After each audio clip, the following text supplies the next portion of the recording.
ഞങ്ങളും ക്രൂശിക്കപ്പെട്ട ക്രിസ്തുവിനെ പ്രസംഗിക്കുന്നു. ദൈവ തിരുനാമത്തിന് മഹത്വം ഉണ്ടാകട്ടെ. ഉൽപ്പത്തി പുസ്തകം 39 അധ്യായം 21 വാക്യം നമുക്ക് വായിക്കാം. 39:21.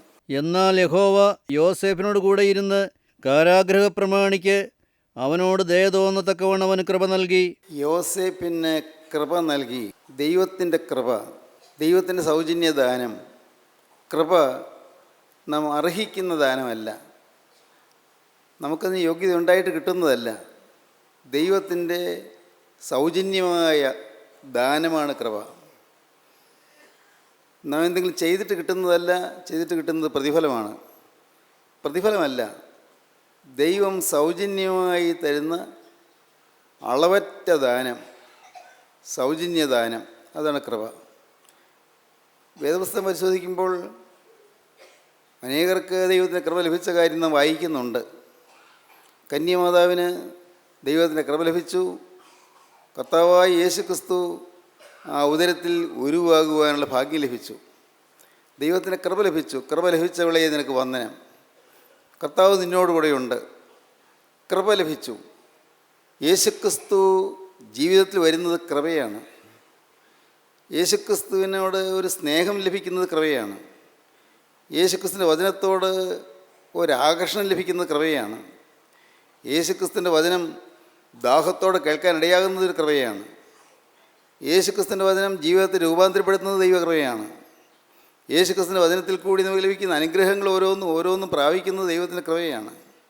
ദൈവത്തിൻ്റെ കൃപ, ക്രിസ്തു ഉള്ളത്തിൽ വരുന്നത് ദൈവത്തിൻ്റെ കൃപയാണ്. ഈ കൃപ നാം അനുഭവിക്കണം. ക്രിസ്തു ഉള്ളത്തിൽ വരുന്നത് അക്ഷരികമായും വ്യക്തമായും നമുക്ക് അനുഭവിക്കാവുന്നൊരു കാര്യമാണത്. ക്രിസ്തു അകത്തേക്ക് വരുന്നത്, ഇരുളടഞ്ഞ മുറിയിലേക്ക് വെളിച്ചം വരുന്നത് പോലെ, അന്ധകാരാവൃതമായ അന്തരീക്ഷത്തിൽ വെളിച്ചം വിതറുന്നത് പോലെ നമ്മുടെ ജീവിതത്തിൽ ക്രിസ്തു കടന്നു വരുന്നു. എന്തൊരനുഭവമാണത്! ഉള്ളത്തിൻ്റെ ദുഃഖങ്ങൾ മാറുന്നു, നിരാശ മാറുന്നു, ആകുലങ്ങൾ മാറുന്നു, സങ്കടങ്ങൾ മാറുന്നു, പ്രശ്നങ്ങൾക്ക് ഒരു പരിഹാരം കിട്ടുന്നു, പൊറുതി കിട്ടുന്നു, മുന്നോട്ട് ഗതി തെളിഞ്ഞു കിട്ടുന്നു. ജീവിതത്തിൽ മുന്നേറ്റമില്ലാത്ത ആളുകളുണ്ട്, ജീവിതം വഴിമുട്ടി നിൽക്കുന്ന ആളുകളുണ്ട്, എങ്ങനെ മുന്നോട്ട് ജീവിക്കേണ്ടെന്നറിയാതെ വലയുന്ന ആളുകളുണ്ട്. അനേകം വിഘ്നങ്ങളും പ്രതിസന്ധികളും ജീവിതത്തിൽ വന്ന് മനസ്സ് തകർന്നും തളർന്നും ഇരിക്കുന്ന ആളുകളുണ്ട്. എന്നാൽ കൃപ ലഭിക്കുമ്പോൾ, ക്രിസ്തു അകത്ത് വരുമ്പോൾ എല്ലാറ്റിനും ഒരു നീക്കുപോക്ക് കിട്ടുന്നു, ഒരു പോക്കുവഴി കിട്ടുന്നു. കർത്താവ് നമ്മെ കരം പിടിച്ച് നടത്തുന്നു. കന്യമാതാവിന് ദൈവത്തിന് കൃപ ലഭിച്ചു. നോഹയ്ക്ക് ദൈവത്തിന് കൃപ ലഭിച്ചു.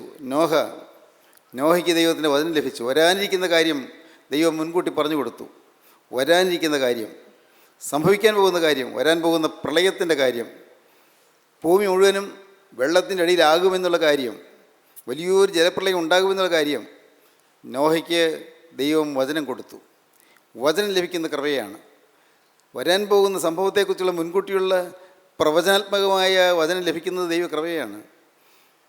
സംഭവിക്കാൻ പോകുന്ന ആ വലിയ വിനയിൽ നിന്ന് രക്ഷപ്പെടാനുള്ള മാർഗം ലഭിക്കുന്ന ദൈവത്തിൻ്റെ കൃപയാണ്. പ്രളയം വരും, പക്ഷേ പ്രളയത്തിൽ രക്ഷപ്പെടാനുള്ളതായ പെട്ടകം ഉണ്ടാക്കുക എന്നുള്ള വചനം ലഭിക്കുന്ന ദൈവത്തിൻ്റെ കൃപയാണ്. നോഹയ്ക്ക് ദൈവത്തിൻ്റെ കൃപ ലഭിച്ചു.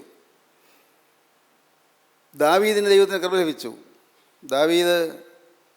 ദൈവത്തിൻ്റെ കൃപ ലഭിച്ചതുകൊണ്ടാണ് ദാവീദ് രാജസ്ഥാനത്തെത്തിയത്. ആടുകളെ നോക്കി മലഞ്ചെരുവിൽ കൂടി നടന്ന് ദാവീദ് കൊട്ടാരത്തിലെത്തിയത് ദൈവത്തിൻ്റെ കൃപയാണ്. ദാവീദ് ആടുകളുടെ പിന്നാലെ വടിയും ചോദിച്ച് നടന്ന ദാവീദ് രാജകീയ ചെങ്കോൽ വഹിക്കാനിടയായത് ദൈവത്തിൻ്റെ കൃപയാണ്. ആട്ടിൻതൊഴുത്തിൽ ജീവിച്ച ദാവീദ് രാജകൊട്ടാരത്തിൽ ജീവിക്കാനിടയായത് ദൈവത്തിൻ്റെ കൃപയാണ്. ദാവീദിനെ ദൈവത്തിന് കൃപ ലഭിച്ചു. മാത്രമല്ല, ജീവിതത്തിൽ ദാവീദിന് പാപം വന്നപ്പോൾ പാപബോധം ലഭിച്ചതും പാപക്ഷമ ലഭിച്ചതും ദൈവത്തിൻ്റെ കൃപയാണ്. നമുക്കുകൊണ്ട് പാപങ്ങൾ, നമുക്കുകൊണ്ട് ബലഹീനതകൾ, നമുക്കുകൊണ്ട് വീഴ്ചകൾ. എന്നാൽ വീഴ്ചകളെക്കുറിച്ചുള്ള ബോധമുണ്ടാകുക അതൊരു മഹാഭാഗ്യമാണ്. ഞാൻ അപകടകരമായ നിലയിൽ വീണിരിക്കുന്നതെന്ന് മനസ്സിലാക്കാനിടയാകുന്നത് ദൈവകൃപയാണ്.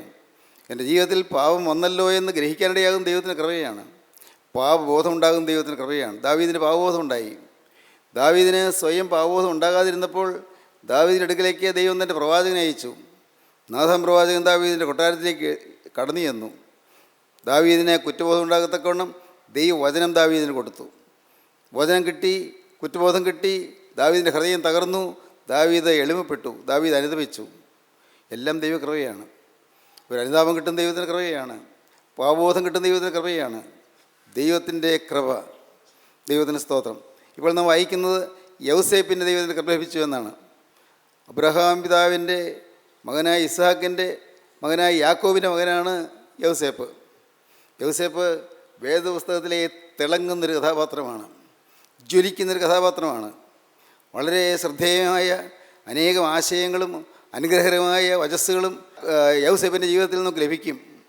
എന്നാൽ അത്ഭുതത്തോടെ നോക്കി നിൽക്കും ഒരു യൗവനക്കാരൻ്റെ വളർച്ച. വിശുദ്ധിക്ക് വേണ്ടി തീക്ഷ്ണതയോടെ കരുത്തോടെ നിന്ന ഒരു യൗവനക്കാരൻ്റെ വളർച്ച, ജീവിതത്തിൽ കറവറ്റുകയില്ലെന്നുള്ള നിർബന്ധത്തോടെ നിന്ന ഒരു യുവാവിൻ്റെ വളർച്ച, ഒരു കാരണവശാലും അശുദ്ധി എന്നെ സ്പർശിക്കുകയില്ല എന്നുള്ള തീരുമാനത്തിൻ്റെ കനത്ത ശക്തിയോടെ നിന്ന് ഒരു യുവാവിൻ്റെ വളർച്ച. ദൈവത്തിന് സ്തോത്രം. യൗസേപ്പിൻ്റെ വളർച്ച അത്ഭുതാവഹമായിരുന്നു. നമുക്കും വളരാം, നമുക്കും ഉയരാം. ഒരു തീരുമാനം മതി, വ്യക്തമായൊരു തീരുമാനം, ദൈവസന്നിധിയിലെടുക്കുന്ന ഒരു തീരുമാനം. ഒരു കാരണവശാലും അശുദ്ധി എന്നെ സ്പർശിക്കുകയില്ല. അത് അവനവനെടുക്കാവുന്ന തീരുമാനമാണ്.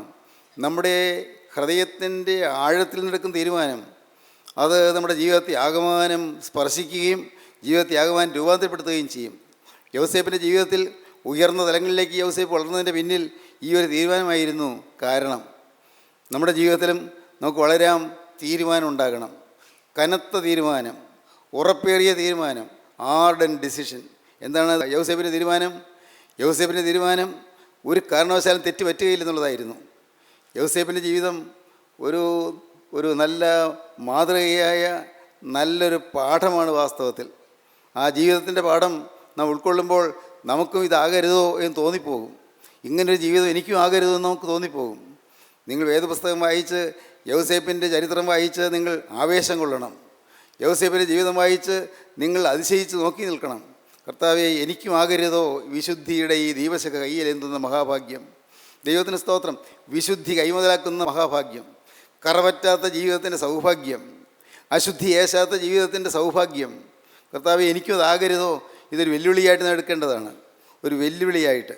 ഒരു പക്ഷേ ഇത്രയും കാലം നമുക്ക് തെറ്റുപറ്റിയിട്ടുണ്ടാകാം, ഇത്രയും കാലം നമുക്ക് അബദ്ധങ്ങൾ സംഭവിച്ചിട്ടുണ്ടാകാം, ഇത്രയും കാലം നമ്മുടെ ജീവിതത്തിൽ പോരായ്മകൾ വന്നിട്ടുണ്ടാകാം, അല്ല വലിയ വീഴ്ചകൾ സംഭവിച്ചിട്ടുണ്ടാകാം. ശരി, എന്നാൽ ഇന്ന് നമുക്കൊരു തീരുമാനം എടുക്കാം, സാധിക്കും. എന്താണ് തീരുമാനം എടുക്കേണ്ടത്? ഒരു കാരണവശാലും ഒരു കറയും എന്നെ സ്പർശിക്കുകയില്ല. സാധാരണഗതിയിൽ മനുഷ്യനെ സ്പർശിക്കുന്ന ഏറ്റവും ഭീകരമായ കറ, ഒന്ന് ലൈംഗികമായ ആസക്തിയുടെ കറ, അശുദ്ധി. രണ്ട്, പണത്തിൻ്റെ കറ. കനകം മൂലം കാമിനി മൂലം കലഹം പലവിധ ഉലകിൽ സുലഭം എന്ന് നമ്പ്യാർ പാടിയിട്ടുണ്ട്, കുഞ്ഞു നമ്പ്യാർ. അത് വളരെ അർത്ഥവത്താണ്. സ്വർണം, കനകം പണത്തെ കാണിക്കുന്നു. പണം, ദ്രവ്യം, ദ്രവ്യാഗ്രഹം മൂലവും ലൈംഗിക ആസക്തി മൂലവും മനുഷ്യൻ നശിക്കുന്നു. പല വിധത്തിലുള്ളതായി കെടുതികൾ വരുന്നു. ഇത് ഈ രണ്ട് കാര്യങ്ങളിൽ കറ പറ്റാതെ നിൽക്കാൻ പറ്റിയാൽ, ബാല്യം മുതൽ അങ്ങനെ ജീവിക്കാൻ പറ്റിയാൽ, അത് ഭാഗ്യവശാൽ അതൊരു കൃപയാണ്, അതൊരു മഹാഭാഗ്യമാണ്. ദൈവം തരുന്ന ദാനമാണ്. ദാനം എല്ലാവർക്കും തരുന്നുണ്ട്, പക്ഷേ കൈനീട്ടി വാങ്ങണമെന്ന് മാത്രം. ദാനം കർത്താവ് തരുന്നുണ്ട്. കർത്താവ് തൻ്റെ അനുഗ്രഹീത കരങ്ങളിൽ ദാനം എടുത്ത് നമ്മുടെ നേരെ നീട്ടി തരുന്നുണ്ട്. നമുക്ക് നമ്മുടെ കൈകൾ ഉയർത്തി, നമ്മുടെ ഈ അശുദ്ധമായ കൈകൾ ഉയർത്തി കർത്താവിൻ്റെ ആണിപ്പാടുള്ള കരങ്ങളിൽ നിന്ന് അനുഗ്രഹം നമുക്ക് നേടിയെടുക്കാം. നമുക്ക് ചോദിച്ചു വാങ്ങാം, നമുക്ക് അപേക്ഷിച്ച് വാങ്ങാം. യൗസേപ്പ് അനുഗ്രഹകരമായ അനുഭവത്തിലേക്ക് വന്നു. യൗസേപ്പ്, യാക്കോബിൻ്റെ മകനായ യൗസേപ്പ്, യാക്കോബിൻ്റെ 12 മക്കളിൽ വളരെ വ്യത്യസ്തനായ ഒരു ബാല്യക്കാരനായിരുന്നു. വളരെ വ്യത്യസ്തത പുലർത്തുന്നവൻ, ഒരു വ്യത്യസ്തത പുലർത്തുന്നതായി നിൽക്കണം. വ്യത്യസ്തത പുലർത്തുക എന്ന് പറഞ്ഞാൽ എന്താണ്? ഒരു ഡിഫറൻസ്, ഒരു വ്യത്യാസം, മറ്റുള്ളവരിൽ നിന്ന് ഒരു മാറ്റം, സംതിങ് സ്പെഷ്യൽ, എന്തോ ഒന്ന് പ്രത്യേകത അത് നമ്മുടെ ജീവിതത്തിലുണ്ടാകണം. മറ്റുള്ളവരിൽ നിന്ന്. ക്ലാസ്സിലെ കുട്ടികൾ പലരും ഉഴപ്പുന്നു, ചീത്ത വാക്കുകൾ പറയുന്നു, അല്ലെങ്കിൽ അവരുടെ സമയം, വിലപ്പെട്ട സമയം ഉഴപ്പിക്കളയുന്നു, അവർ പഠിക്കുന്നില്ല, അല്ലെങ്കിൽ ഹോസ്റ്റലിൽ റാഗ് ചെയ്യുന്നു. അങ്ങനെ പാവപ്പെട്ട ഫസ്റ്റ് ഇയർ സ്റ്റുഡൻറ്റ് ഏങ്ങടിച്ച് കരയാനിടയാക്കുന്നു, അവന് നാശം വരുന്നു. ഇതൊന്നും ഒരു പേടിയുമില്ലാതെ നടക്കുന്ന, റാഗ് ചെയ്ത് ജീവിതം നശിപ്പിക്കുകയും ശാപം ഏറ്റുവാങ്ങുകയും ചെയ്യുന്ന കുട്ടികൾ ഉണ്ട്. അങ്ങനെയുള്ള അനേകരുണ്ട് ഹോസ്റ്റലുകളിൽ. പ്രിയപ്പെട്ടവരെ, അതുമാത്രമല്ല, മദ്യത്തിൻ്റെയോ മയക്കുമരുന്നിൻ്റെയോ അടിമകളായി പോകുന്ന ചെറുപ്പക്കാർ, ചെറുപ്പക്കാർ മാത്രമല്ല, പ്രായമായവരും. മദ്യം അനേകരെ ഇന്ന് ബന്ധിക്കുകയാണ്. മദ്യപിശാച് എന്ന് പറയാം. മദ്യപിശാച് അനേകരെ ഇന്ന് ആ ദൂഷിത വലയത്തിൽപ്പെടുത്തി നട്ടം തിരിക്കുകയാണ്. മനുഷ്യൻ കറങ്ങിക്കൊണ്ടിരിക്കുകയാണ്, അതിനെ അറിയുന്നില്ല. സുബോധം നഷ്ടപ്പെട്ടു പോവുകയാണ്. എത്രയോ നല്ല ഓജസ്സുള്ള യുവാക്കന്മാരാണ് യൗവനത്തിൻ്റെ ആരംഭത്തിൽ തന്നെ നശിച്ചു പോകുന്നത്. നല്ല കരുത്തരായ യുവാക്കന്മാർ, നല്ല ഭാവിയുള്ള ചെറുപ്പക്കാർ മദ്യമോ മയക്കുമരുന്നോ അവരെ പിടികൂടി അവർ നശിക്കുന്നത് ധാരാളം നമുക്ക് കാണാം. ഒട്ടേറെ ചെറുപ്പക്കാർ മാത്രമല്ല, പ്രായമായവരുണ്ടല്ലോ. പ്രിയപ്പെട്ടവരെ, നിങ്ങൾ നോക്കൂ, മദ്യത്തിൻ്റെ ഭീകരമായ വിപത്ത്.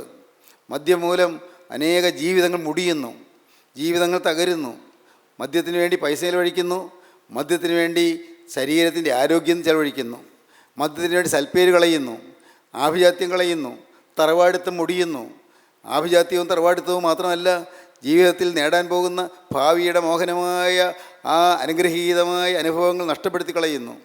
ഭാവിയുടെ മോഹന വാഗ്ദാനങ്ങൾ തകർന്നു പോകുന്നു, കൂമ്പടഞ്ഞു പോകുന്നു. പ്രിയപ്പെട്ടവരെ, ഇല്ലേ, അനേക ജീവിതങ്ങൾ വളരെ നല്ല ഉയർന്ന തലങ്ങളിൽ എത്തേണ്ടവരാണ്, വളരെ ഉയർന്ന നിലവാരങ്ങളിലേക്ക് എത്തേണ്ടവരാണ്. പക്ഷേ ആ യൗവനത്തിൻ്റെ ആരംഭത്തിലെല്ലാം കരിഞ്ഞുണങ്ങിപ്പോകുന്നു. നല്ല തളിർത്തുലഞ്ഞു വളർന്നു വന്നതായ ജീവിതങ്ങൾ അത് മധ്യപ്രായത്തിൽ അത് കരിഞ്ഞു പോകുന്നു, കൂമ്പടഞ്ഞു പോകുന്നു. എന്തുകൊണ്ട്? മദ്യം അവർ വിഴുങ്ങിക്കളയുന്നു, മദ്യപിശാച് അവരെ വിഴുങ്ങിക്കളയുന്നു. ഇല്ലേ, അനേകം ജീവിതങ്ങൾ തകർന്നിട്ടുണ്ട്, അനേക ജീവിതങ്ങൾ നിരാശയിൽ ആണ്ടുപോയിട്ടുണ്ട്. അതുകൊണ്ട് തന്നെ അനേകർ ആത്മഹത്യ ചെയ്യേണ്ടി വന്നിട്ടുണ്ട്. മദ്യവും അതുമാത്രമല്ല, യൗവനത്തിൻ്റെ പ്രസരിപ്പ് അശുദ്ധിയിലേക്ക് നയിക്കുന്നു. യൗവനത്തിൻ്റെ ഓജസ്, യൗവന വീര്യം അശുദ്ധിയിലേക്ക്, വ്യഭിചാര ആസക്തിയിലേക്ക്, ലൈംഗിക മോഹങ്ങളിലേക്ക്, ലൈംഗിക ആസക്തികളിലേക്ക് അനേകർ നയിച്ചുകൊണ്ട് പോകുന്നു. അനേകർ കൂമ്പടഞ്ഞു പോകുന്നു, അവരുടെ ജീവിതം നശിച്ചു പോകുന്നു. ഇതെല്ലാം നാം ചുറ്റുപാടും കാണുന്നതല്ലേ. എത്രയെത്ര ഉയർന്ന തലങ്ങളിൽ എത്തേണ്ടവരാണ് നല്ല ബുദ്ധിയുള്ള യുവാക്കന്മാർ, യുവതികൾ, നല്ല ഓജസ്സിട്ട നല്ല അനുഗ്രഹീതമായ ശോഭനമായ ഭാവി നേടിയെടുക്കേണ്ടവർ, അതിഭാസുരമായ ഭാവിയിലേക്ക് കുതിച്ച് കയറേണ്ടവർ, അവരാണ് നശിക്കുന്നത്. ഇന്ന് നല്ലൊരു ഭാവി അവർക്ക് ലഭിക്കുമായിരുന്നു, എത്ര ശുഭകരമായ ഒരു ഭാവിയിലേക്ക് അവർക്ക് നടന്ന് കയറാമായിരുന്നു. എല്ലാം തകർത്ത് കളഞ്ഞവർ. പ്രിയപ്പെട്ടവരെ, യൗസേപ്പിൻ്റെ ജീവിതത്തിൽ യൗസേപ്പിന് കറപറ്റരുത് എന്നുള്ള നിർബന്ധം ഉണ്ടായിരുന്നു. ദ്രവ്യാഗ്രഹത്തിന് കറപറ്റരുത് എന്നുള്ള നിർബന്ധം അത് നമുക്ക് ആവശ്യമാണ്. ദ്രവ്യാഗ്രഹം, പണം ഇന്ന് മനുഷ്യനെ മയക്കിക്കൊണ്ടിരിക്കുന്നു. പണം നേടണമെന്നുള്ളതായ വാഞ്ച കൊണ്ട് അനേക അകൃത്യങ്ങൾ വരുന്നു. നേടിയതും പോരാ എന്നുള്ള ആർത്തി കൊണ്ട് തെറ്റുകൾ സംഭവിച്ചു പോകുന്നു. പ്രിയപ്പെട്ടവരെ, ഈ പണം ഒരു ദിവസം ഞാൻ ഇട്ടിട്ട് പോകേണ്ടതാണ് എന്നുള്ള ചിന്തയുണ്ടെങ്കിൽ നാം പണത്തിൻ്റെ പിറകെ പായുകയില്ല. ഇത് എല്ലാം വിട്ടിട്ട് ഒരു ദിവസം ഞാൻ കണ്ണടയും, ഒന്നും എനിക്ക് അക്കരെ കൊണ്ടുപോകാൻ സാധ്യമല്ല എന്ന് നാം മനസ്സിലാക്കുമെങ്കിൽ പിന്നെ നാം ഈ പണത്തിൻ്റെ അടിമയായി പോവുകയില്ല. എല്ലാം ജീവിതത്തിന് ആവശ്യമാണ്, പണം ആവശ്യമാണ്. പണം സമ്പാദിക്കണം, ശരി. നമുക്ക് പണം ഉണ്ടാക്കണമെങ്കിൽ അതിനുവേണ്ടി അധ്വാനിക്കണം, തീർച്ചയായിട്ടും വേണം. അതിന് വിദ്യാഭ്യാസം വേണം. അതുകൊണ്ട് കുട്ടികളെ പഠിപ്പിക്കണം, നാം പഠിക്കണം, ശരി. വിദ്യാഭ്യാസം മുന്നോട്ട് കൊണ്ടുപോകണം, എല്ലാം വേണം. നമുക്ക് ഉപജീവനത്തിന് പണം ആവശ്യമാണ്. പക്ഷേ പണം നമ്മുടെ യജമാനാകാൻ പാടില്ല, പണം നമ്മെ അടിമയാക്കാൻ പാടില്ല. നാം പണത്തിൻ്റെ അടിമയാകാൻ പാടില്ല. പണത്തിന് വേണ്ടി ആയിരിക്കരുത് നമ്മുടെ ജീവിതം, പൈസയ്ക്ക് വേണ്ടി ആയിരിക്കരുത് നമ്മുടെ ജീവിതം. നമുക്ക് ജോലി ചെയ്യാം, നമുക്ക് അധ്വാനിക്കാം, നമുക്ക് പൈസ ഉണ്ടാക്കാം, തെറ്റില്ല. അത് എത്രയോ നല്ല നല്ല കാര്യങ്ങൾക്ക് വേണ്ടി ഉപയോഗിക്കാവുന്നതാണ്, എത്രയോ ശ്രേഷ്ഠമായ കാര്യങ്ങൾക്ക് വേണ്ടി ഉപയോഗിക്കാം. പക്ഷേ നമ്മിൽ പലരും പണത്തിൻ്റെ അടിമകളായി പോകുന്നു. പണം നമ്മെ കീഴടക്കി കളയുന്നു. പണത്തിന് വേണ്ടിയുള്ളതായ ത്വര, പണത്തിന് വേണ്ടിയുള്ളതായ ആഗ്രഹം നമ്മെ അശുദ്ധിയിലേക്കും തിന്മയിലേക്കും നയിക്കുന്നു. അത് നമ്മുടെ ജീവിതത്തിൻ്റെ ഭാസുരത നഷ്ടപ്പെടുത്തുന്നു, ജീവിതത്തിൻ്റെ ഭാവിയെ കളഞ്ഞു കുളിക്കുന്നു, ജീവിതം തകർന്നു പോകാൻ ഇടയാക്കുന്നു. എന്നാൽ ഇങ്ങനെയുള്ള യാതൊരു തെറ്റുകളും യൗവനക്കാരനായ യൗസേപ്പിനെ ബാധിച്ചില്ല. എത്ര ശ്രേഷ്ഠമായ ജീവിതം, എന്തൊരു ധന്യമായ ജീവിതം. യൗസേപ്പിൻ്റെ ജീവിതം കണ്ട് നാം ആവേശം കൊള്ളണം. നമ്മുടെ ജീവിതത്തിൽ ആവേശം ഉൾക്കൊണ്ടുകൊണ്ട് അതൊരു ചലഞ്ചായിട്ട് നാം ഏറ്റെടുക്കണം. കർത്താവേ, എൻ്റെ ജീവിതത്തിൽ ഇത്രയും കാലം തെറ്റുകൾ സംഭവിച്ചുവെങ്കിലും, ഇത്രയും കാലം പോരായ്മകൾ പലതും വന്നുവെങ്കിലും, വീഴ്ചകൾ പലതും സംഭവിച്ചു പോയെങ്കിലും, കർത്താവേ, ഇന്ന് ഞാൻ ഈ വാക്കുകളെ കേട്ടുകൊണ്ടിരിക്കുമ്പോൾ നിന്നോടൊരു വാക്ക് പറയുകയാണ്. ഞാൻ നിൻ്റെ കൃപയ്ക്ക് വേണ്ടി യാചിക്കുകയാണ്. നിൻ്റെ കൃപ വേണം കർത്താവേ, എനിക്ക് തെറ്റുകൂടാത്തൊരു ജീവിതം നയിക്കണം. നിങ്ങൾക്ക് പറയാം, ഇത് ദൈവത്തോട് പറയാം, ദൈവസന്നിധിയിൽ നിങ്ങൾക്ക് സമർപ്പിക്കാം. കർത്താവേ, ഇന്നു മുതൽ, കർത്താവേ, ഈ നിമിഷം മുതൽ പാപമില്ലാത്തൊരു ജീവിതം നയിക്കുന്നതിന് സൗഭാഗ്യം ഞാൻ നേടിയെടുക്കും. പ്രിയപ്പെട്ടവരെ, ജീവിതം കളയാനുള്ളതല്ല, ജീവിതം കളഞ്ഞു വിളിക്കാനുള്ളതല്ല. ദൈവത്തിന് സ്തോത്രം. ഞാൻ ഓർക്കുന്നു, ഞാൻ B.Ed ക്ലാസ്സിൽ പഠിച്ചപ്പോൾ അന്ന് പ്രിൻസിപ്പലായിരുന്നത് സുകുമാർ അഴീക്കോടാണ്. വളരെ വളരെ ശക്തനായ ഒരു നല്ല അധ്യാപകനായിരുന്നു അദ്ദേഹം, മഹാജ്ഞാനിയായിരുന്നു. അദ്ദേഹം അന്ന് ക്ലാസ്സിൽ പറഞ്ഞൊരു വാക്ക് എൻ്റെ മനസ്സിൽ പലപ്പോഴും വരാറുണ്ട്. ജനനമെന്ന 3 അക്ഷരം കൊണ്ട് ആരംഭിച്ച് മരണമെന്ന 3 അക്ഷരത്തിൽ അവസാനിക്കുന്നതല്ല ജീവിതം എന്ന 3 അക്ഷരം വളരെ ഹൃദ്യമായൊരു വാക്കായിരുന്നു, ഹൃദയത്തെ സ്പർശിക്കുന്ന വാക്കായിരുന്നു. ജനനമെന്ന 3 അക്ഷരം കൊണ്ട് ആരംഭിച്ച് മരണമെന്ന 3 അക്ഷരത്തിൽ അവസാനിക്കുന്ന ഒന്നല്ല ജീവിതമെന്ന 3 അക്ഷരം. അദ്ദേഹം പറഞ്ഞു, ജീവിതം ജീവിക്കാനുള്ളതാണ്, ജീവിതം അനേകർക്ക് പ്രയോജനപ്പെടാനുള്ളതാണ്. ഞാൻ പറയട്ടെ, ജീവിതത്തിൽ അദ്ദേഹം മഹാനായ ആ സാഹിത്യകാരൻ, ആ നല്ല അധ്യാപകൻ പറഞ്ഞ വാക്കുകൾ എന്നെ പലപ്പോഴും ആവേശം കൊള്ളിച്ചിട്ടുണ്ട്. ജീവിതം കളയാനുള്ളതല്ല, ജീവിതം നശിപ്പിക്കാനുള്ളതല്ല, ജീവിതം വിലപ്പെട്ടതാണ്. അനീതിക്കും അക്രമത്തിനും അഴിമതിക്കും കൊള്ളരുതായ്മയ്ക്കും വ്യാജത്തിനും ദ്രവ്യാഗ്രഹത്തിനും മോഷണത്തിനും കവർച്ചയ്ക്കും വിട്ടുകൊടുക്കാനുള്ളതല്ല ഈ ജീവിതം. ഈ ജീവിതം ഭാസുരമായി മുന്നോട്ട് നയിക്കേണ്ടതാണ്, നേരെ ചൊവ്വയായി മുന്നോട്ട് കൊണ്ടുപോകേണ്ടതാണ്. ഈ ജീവിതത്തിന് വിലയുണ്ട്, ജീവിതം അർത്ഥവത്താണ്, ജീവിതം മൂല്യവത്താണ്, ജീവിതം വിലയേറിയതാണ്. ഈ ജീവിതം കളയാനുള്ളതല്ല. ദൈവത്തിന് സ്തോത്രം. പണത്തിൻ്റെ നിസ്സാരമായ ആകർഷണത്തിൻ്റെ ദൂഷിത വലയത്തിൽപ്പെട്ട് അപകടത്തിൽപ്പെടാനുള്ളതല്ല എൻ്റെ ഈ ജീവിതം. നിത്യനായ ദൈവം എന്നെ ഈ ഭൂമിയിലേക്ക് അയച്ചപ്പോൾ ചില നല്ല കാര്യങ്ങൾ കർത്താവ് പ്രതീക്ഷിച്ചിട്ടുണ്ട്. ചില അനുഗ്രഹീതമായ കാര്യങ്ങൾ, ശോഭനമായ കാര്യങ്ങൾ, ലോഫ്റ്റി ഐഡിയൽസ് എന്നെക്കുറിച്ച് കർത്താവിന് പ്രതീക്ഷയുണ്ട്. പക്ഷേ ഈ ഉന്നതമായ ആശയങ്ങൾ എൻ്റെ ജീവിതത്തിൽ നിറവേറ്റുവാൻ കർത്താവ് താല്പര്യത്തോടെ നോക്കി നിൽക്കുകയാണ്. സകല കൃപയും തരാൻ കർത്താവ് സന്മനസ്സോടെ നോക്കി നിൽക്കുകയാണ്. പക്ഷേ ഞാനത് വാങ്ങുന്നില്ല. ഞാൻ വാങ്ങുന്നില്ലെങ്കിൽ നഷ്ടം എനിക്കാണ്, മറ്റാർക്കുമല്ല. യേശുക്രിസ്തു തരുന്ന അനുഗ്രഹങ്ങൾ എൻ്റെ കൈ നീട്ടി ഞാൻ വാങ്ങാൻ തയ്യാറാകുന്നില്ലെങ്കിൽ, യേശുക്രിസ്തു എനിക്ക് വേണ്ടി നീട്ടിത്തരുന്നതായ അനുഗ്രഹങ്ങളുടെ സമൃദ്ധി ഞാൻ ഏറ്റുവാങ്ങുന്നില്ലെങ്കിൽ അതെനിക്ക് നഷ്ടമാണ്. എനിക്ക് മാത്രമല്ല, എൻ്റെ തലമുറയ്ക്കും നഷ്ടമാണ്, തലമുറയായി നഷ്ടമായി തീരും. വരരുത്. നാം ഇന്നൊരു തീരുമാനം എടുക്കണം. കർത്താവിനോട് പറയണം, കർത്താവേ, പണത്തിനും ലൈംഗികതയ്ക്കും വേണ്ടി കളയാനുള്ളതല്ല എൻ്റെ ജീവിതം. ദൈവത്തിന് സ്തോത്രം. ഈ ലോക ജീവിതം അത് വിലയേറിയതാണ്. അത് താൽക്കാലികമായ ഇമ്പങ്ങൾക്ക് വേണ്ടിയും വെറുക്കുത്തുകൾക്ക് വേണ്ടിയും നശിപ്പിക്കാനുള്ളതല്ല, താൽക്കാലികമായ സുഖങ്ങൾക്ക് വേണ്ടിയും രസങ്ങൾക്ക് വേണ്ടി നശിപ്പിക്കാനുള്ളതല്ല, താൽക്കാലിക ഭോഗ ലാലസയിൽ രസിക്കാനുള്ളതല്ല. ഈ ലോക ജീവിതം ഇത് വിലപ്പെട്ടതാണ്. കർത്താവെ, ഞാനിതിപ്പോൾ മനസ്സിലാക്കുന്നു. ഇത്രയും കാലം ജീവിതത്തിൻ്റെ മൂല്യം ഞാൻ അറിഞ്ഞില്ല, ജീവിതത്തിൻ്റെ വില ഞാൻ അറിഞ്ഞില്ല. ഞാൻ അല്പം നിസ്സാരമായിട്ടേ അതൊക്കെ കണ്ടുള്ളൂ. ഇന്ന് കർത്താവെ, ഞാനിപ്പോൾ എനിക്ക് മനസ്സിലാകുന്നു, വിലപ്പെട്ടതുപോലെ ഞാൻ നഷ്ടപ്പെട്ടിട്ടാണ് ഇരിക്കുന്നത്. വിലപ്പെട്ടത് നഷ്ടപ്പെടുത്തി കളഞ്ഞു. വിലപ്പെട്ട സമയം നഷ്ടപ്പെടുത്തിയവരുണ്ട്, വിലപ്പെട്ട സമയം, വിലപ്പെട്ട ആരോഗ്യം നഷ്ടപ്പെടുത്തിയവരുണ്ട്, വിലപ്പെട്ട വിദ്യാഭ്യാസത്തിൻ്റെ മൂല്യം നഷ്ടപ്പെടുത്തിയവരുണ്ട്, വിലപ്പെട്ട ജീവിതത്തിൻ്റെ സൗഭാഗ്യങ്ങൾ നഷ്ടപ്പെടുത്തിയവരുണ്ട്, വിലപ്പെട്ട ജീവിതത്തിൻ്റെ സാൻമാർഗികത്വത്തിൻ്റെ മേന്മകൾ നഷ്ടപ്പെടുത്തിയവരുണ്ട്. സാൻമാർഗികത്തിൻ്റെ മേന്മകൾ, ദൈവത്തിന് സ്തോത്രം. സദാചാര മൂല്യങ്ങൾ. പ്രിയപ്പെട്ടവരെ, ഞാൻ ഈ പറയുന്ന വാക്കുകൾ നിങ്ങൾക്ക് മനസ്സിലാകുമെന്ന് ഞാൻ വിചാരിക്കട്ടെ. സദാചാര മൂല്യങ്ങൾ ഇതെല്ലാം നാം ഉയർത്തിപ്പിടിക്കണം. ഈ ജീവശിഖ ജീവിതത്തിൽ ഉയർത്തിപ്പിടിച്ചുകൊണ്ട് ഈ ലോക ജീവിതത്തിൻ്റെ നമ്മുടെ ആയുസ്സിൻ്റെ ഓട്ടം നാം ഓടി ഓടി തയ്ക്കണം. ദൈവത്തിന് സ്തോത്രം. വിശുദ്ധിയുടെ ദൈവശിഖ, അതാണ് കാര്യത്തിൽ ഏന്തേണ്ടത്. വിശുദ്ധിയുടെ ദൈവശിഖ, അത് കാര്യത്തിൽ ഏന്തിക്കൊണ്ട് നാം മുന്നോട്ട് പായണം. ദൈവത്തിന് സ്തോത്രം. പരിസരങ്ങളിലേക്ക് വെളിച്ചം പരത്തിക്കൊണ്ട് നാം ഓടണം. പരിസരങ്ങളിലെല്ലാം അന്ധകാരാവൃതമായ പ്രദേശങ്ങളെല്ലാം വെളിച്ചം തൂയി കൊടുത്തുകൊണ്ട് അവിടെയെല്ലാം വെളിച്ചം പരത്തിക്കൊണ്ട് നാം മുന്നോട്ട് ഓടണം. അങ്ങനെ നമ്മുടെ ജീവിതത്തിൻ്റെ സായാഹ്നത്തിൽ നാം അവസാനം കണ്ണടയുമ്പോൾ നമുക്ക് സംതൃപ്തിയോടെ കടന്നു പോകാൻ പറ്റും. അതാണ് സെൻറ്റ് പോൾ പറഞ്ഞത്. സെൻറ്റ് പോൾ പറഞ്ഞു, ഞാൻ നല്ല പോർ പൊരുതു, ഓട്ടം തികച്ചു, വിശ്വാസം കാത്തു, ഇനി നീതിയുടെ കിരീടം എനിക്കായി വെച്ചിരിക്കുന്നു. അത് നീതിയുള്ള ന്യായാധിപതിയായ കർത്താവ് ആ ദിവസത്തിൽ എനിക്ക് നൽകും. എനിക്ക് മാത്രമല്ല, അവൻ്റെ പ്രത്യക്ഷതയിൽ പ്രിയം വെച്ച ഏവർക്കും കൂടെ. എന്തൊരു പ്രത്യാശയാണത്, എന്തൊരു ധൈര്യമാണ്. മരിക്കാൻ പോകുന്നു, അറിയാം ഏതാനും ദിവസത്തിനകം കഴുത്ത് വെട്ടുമെന്ന്. റോമൻ പടയാളികൾ വന്ന് ജയിലിൽ നിന്ന് പുറത്ത് കൊണ്ടുപോയി കഴുത്ത് വെട്ടി വീഴിക്കുമെന്നറിയാം, സംഭവിക്കാൻ പോകുന്നറിയാം. ഞാനിതാ പാനീയാഗമായി ഒഴിക്കപ്പെടുന്നു, ഞാൻ എൻ്റെ നിര്യാണകാലം അടുത്തു. അപ്പോസ്തലൻ പറയുകയാണ് അവസാനത്തെ ലേഖനത്തിൽ, തീമോഥെയോസ് എഴുതിയ അവസാനത്തെ ലേഖനത്തിൻ്റെ അവസാനത്തെ അധ്യായത്തിൽ, 2 തീമോഥെയോസ് 4-ാം അധ്യായത്തിൽ പറയുകയാണ്, ഞാൻ നല്ല പോർ പൊരുതു, ഞാൻ ഓട്ടം തികച്ചു, ഞാൻ വിശ്വാസം കാത്തു, ഇനി നീതിയുടെ കിരീടം എനിക്കായി വെച്ചിരിക്കുന്നു. അത് എനിക്ക് മാത്രമല്ല, അവൻ്റെ പ്രത്യക്ഷതയിൽ പ്രിയം വെച്ച ഏവർക്കും കൂടെ.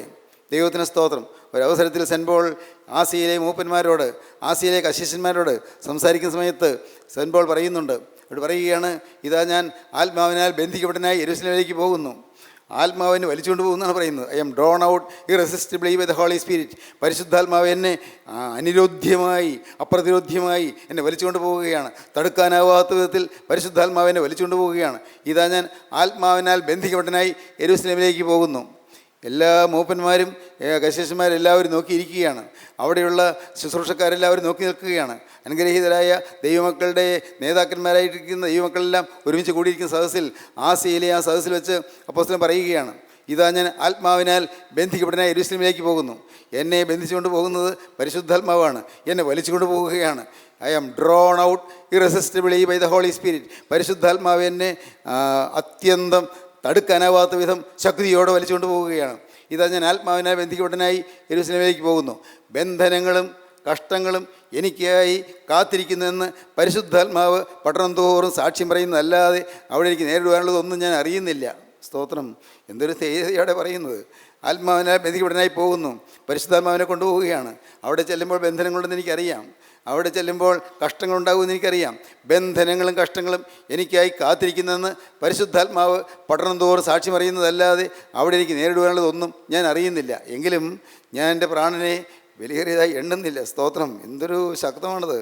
എങ്കിലും ഞാൻ എൻ്റെ പ്രാണനെ വിലയേറിയതായി എണ്ണുന്നില്ല.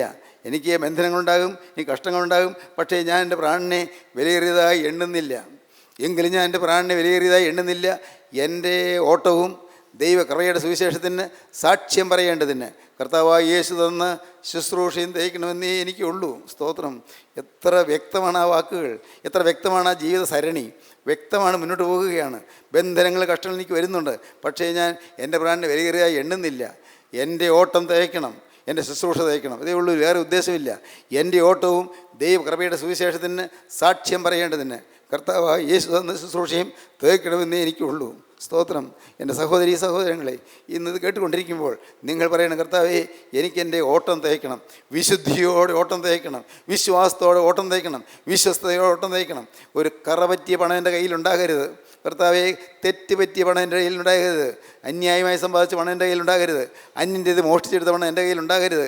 അന്യൻ്റേത് എനിക്ക് അവകാശപ്പെടാത്തത് ഞാൻ സമ്പാദിച്ച പണം എൻ്റെ കയ്യിലുണ്ടാകരുത്. ദൈവത്തിന് സ്തോത്രം. എൻ്റെ കർത്താവേ, എൻ്റെ കയ്യിലെ പൈസ കറയില്ലാത്തതായിരിക്കണം. എൻ്റെ ജീവിതത്തിൻ്റെ ഓരോ അണുവും ഓരോ പരമാണുവും അശുദ്ധി പറ്റാത്തതായിരിക്കണം. ഹല്ലേലൂയ. ദൈവത്തിന് സ്തോത്രം. ദൈവമക്കളെ, നിങ്ങൾ എന്ത് ചിന്തിക്കുന്നു? എൻ്റെ ജീവിതത്തിൻ്റെ ഓരോ പരമാണുവും സംശുദ്ധമായിരിക്കണം, വിശുദ്ധമായിരിക്കണം. ദൈവത്തിന് സ്തോത്രം. ഒരു കറപറ്റാത്ത ശരീരം, ഒരു കറപറ്റാത്ത മനസ്സ്, ഒരു കറപറ്റാത്ത ബോധം. ദൈവത്തിന് സ്തോത്രം. എൻ്റെ കോൺഷ്യസ് മൈൻഡ്, എൻ്റെ സബ് കോൺഷ്യസ് മൈൻഡ്, എൻ്റെ അൺകോൺഷ്യസ് മൈൻഡ് പോലും നീ ശുദ്ധീകരിച്ച് തരണം. സ്തോത്രം. എന്താണ് ഈ പറയുന്നത്? എൻ്റെ ബോധം മുഴുവൻ നീ ഒന്ന് ശുദ്ധീകരിച്ച് തരണം. തിരക്തത്താൽ പൊതിഞ്ഞു തരണം. എൻ്റെ തലച്ചോറ് തിരക്തത്താൽ നീ പൊതിഞ്ഞു തരണം. ഈ തലച്ചോറ്, അനേകം ചിന്തകളുള്ള ഈ തലച്ചോറ്, ആകുലങ്ങളുള്ള ഈ തലച്ചോറ്, ആവലാധികളുള്ള സങ്കടങ്ങളുള്ള ഈ തലച്ചോറ്, ചില ചീത്ത ഓർമ്മകളുള്ള തലച്ചോറ്, എൻ്റെ കർത്താവേ, ഈ തലച്ചോറ് എന്ന് പറഞ്ഞാൽ പുറമേ കാണുന്ന ബ്രെയിനല്ല, ആ ഇൻ്റലക്റ്റ്, എൻ്റെ ബുദ്ധിയെ നീ നിന്റെ തിരക്തം കൊണ്ട് പൊതിഞ്ഞു തരണം, തിരക്തത്താൽ പൊതിഞ്ഞു തരണം. എന്നെ നീ കഴുകണം. ദൈവത്തിന് സ്തോത്രം. സഹോദരങ്ങളെ, അതെന്തൊരു ഭാഗ്യമാണെന്നോ. എന്നെ നീ കഴുകണമേ, ഒരു കറയുമില്ലാതെ എന്നെ തീർക്കണമേ. എൻ്റെ മേൽ നിന്റെ ശുദ്ധീകരണത്തിൻ്റെ തിരക്തം തളിക്കണമേ. കർത്താവേ, യൗസേപ്പ് കൃപ ലഭിച്ചവനായി തീർന്നു. വിശുദ്ധിക്ക് ദൈവ കൃപ ലഭിച്ചു, ജീവിത വിശുദ്ധിക്ക് അതിനുള്ള കൃപ ലഭിച്ചു. ഇന്ന് എൻ്റെ കർത്താവേ, ഞാനിതാ നിൻ്റെ സന്നിധിയിലേക്ക് വന്ന് വിശുദ്ധിയുടെ ദീപശിഖ ഏറ്റുവാങ്ങാൻ ഞാനിതാ എൻ്റെ അശുദ്ധമായ കൈകൾ നീട്ടുന്നു. എൻ്റെ കർത്താവേ, നിൻ്റെ ഒരു നോട്ടം പതിഞ്ഞാൽ മതി, ഈ കൈകൾ ശുദ്ധമാകും. ഈ അഴുക്ക് പറ്റിയ കാര്യങ്ങൾ ശുദ്ധമാകും. നീ ഒന്ന് നോക്കിയാൽ മതി. കർത്താവേ, നിൻ്റെ ആ സ്നേഹമസൃണമായ നോട്ടം കൊണ്ട് എൻ്റെ കൈകൾ വിശുദ്ധമാകും. യേശുവേ, നിൻ്റെ തൃക്കരം എൻ്റെ കരുത്തിൽ തൊടുമ്പോഴേക്കും കൈകൾ പരിശുദ്ധമായി തീരും. അതുകൊണ്ട് കർത്താവേ, ഇപ്പോൾ ഞാൻ എളിമയോടെ തിരുമുമ്പാകെ വരികയാണ്. എൻ്റെ ആയുസ്സിൻ്റെ കയ്യിലേക്ക് തരികയാണ്. നിനക്കെന്നെ തൊടാം കർത്താവേ, ഞാൻ വിട്ടു തന്നിരിക്കുന്നു. നിനക്കെന്നെ പിടിക്കാം നാഥാ, ഞാൻ വിട്ടു തന്നിരിക്കുന്നു. നിനക്കെന്നെ ഉയർത്താം, ഞാൻ നിനതാ വിട്ടു തന്നിരിക്കുന്നു. കർത്താവേ, നിനക്ക് ഇഷ്ടമുള്ള വഴിയിൽ കൂടി എന്നെ കൊണ്ടുപോകാം, ഞാനിതാ വിട്ടു തന്നിരിക്കുന്നു. എനിക്ക് സ്വന്തമായി പ്ലാനില്ല, സ്വന്തമായി പദ്ധതിയില്ല, സ്വന്തമായി താല്പര്യമില്ല, സ്വന്തമായി ആത്മീയം പോലുമില്ല, സ്വന്തമായി ശുശ്രൂഷയുമില്ല. എല്ലാ യേശുവേ, നിൻ്റെ നാമത്തിന് മഹത്വത്തിന് വേണ്ടി. ഹല്ലേലൂയ. ദൈവത്തിന് സ്തോത്രം. ഈ സമർപ്പണത്തിലേക്ക് നിങ്ങൾക്ക് വരാമോ? എങ്കിലിതാ യേശു നിങ്ങൾ വന്ന് കൃപയാൽ പൊതിയും. യേശുവിൻ്റെ തിരക്തം നിങ്ങളുടെ മേൽ തളിക്കും. യേശുവിൻ്റെ തിരക്തം നിങ്ങളെ ശുദ്ധീകരിക്കും. യേശുവിൻ്റെ തിരക്തം നിങ്ങളെ അനുഗ്രഹിക്കും. ആ തിരക്തത്താൽ കഴുകപ്പെട്ടവരായി നിങ്ങൾ ഇന്ന് അനുഗ്രഹീതമായ ഒരു പുത്തൻ അനുഭവത്തിലേക്ക് കടന്നു വരും. നിങ്ങളെ ദൈവം അത്ഭുതകരമായി നടത്തുന്നത് നിങ്ങൾക്ക് അനുഭവിക്കാൻ സാധിക്കും. ദൈവനാമം മഹത്വപ്പെടട്ടെ. നമുക്ക് പ്രാർത്ഥിക്കാം. കാരുണ്യവാനായ ഞങ്ങളുടെ സ്വർഗീയ പിതാവേ, അവിടുത്തെ സ്നേഹം നിറഞ്ഞ വാക്കുകൾക്കായി ഞങ്ങൾ നിന്നെ സ്തുതിക്കുന്നു. അവിടുത്തെ അത്ഭുത വചനങ്ങൾക്കായി ഞങ്ങൾ നിന്നെ സ്തുതിക്കുന്നു. അവിടുത്തെ ആശ്വസിപ്പിക്കുന്ന വചനങ്ങൾക്കായി ഞങ്ങൾ നിന്നെ സ്തുതിക്കുന്നു. അവിടുത്തെ ശുദ്ധീകരിക്കുന്ന വചനങ്ങൾക്കായി ഞങ്ങൾ നിന്നെ സ്തുതിക്കുന്നു. കർത്താവേ, ഞങ്ങളെല്ലാവരെയും അനുഗ്രഹിക്കണമേ. ഇന്ന് ഈ വാക്കുകളെ കേട്ട എല്ലാവരെയും എൻ്റെ കരുണയുള്ള കർത്താവിന് തൃക്കരം നീട്ടി ആശീർവദിക്കണമേ. തിരക്തത്താൽ കഴുകണമേ. അവിടുത്തെ രണ്ടാമത്തെ വേണ്ടി ഒരുക്കണമേ. യേശു ക്രിസ്തുവിൻ്റെ പരിശുദ്ധമായ നാമത്തിൽ പ്രാർത്ഥിക്കുന്ന കൃപയോടെ കേൾക്കണമേ. ആമീൻ.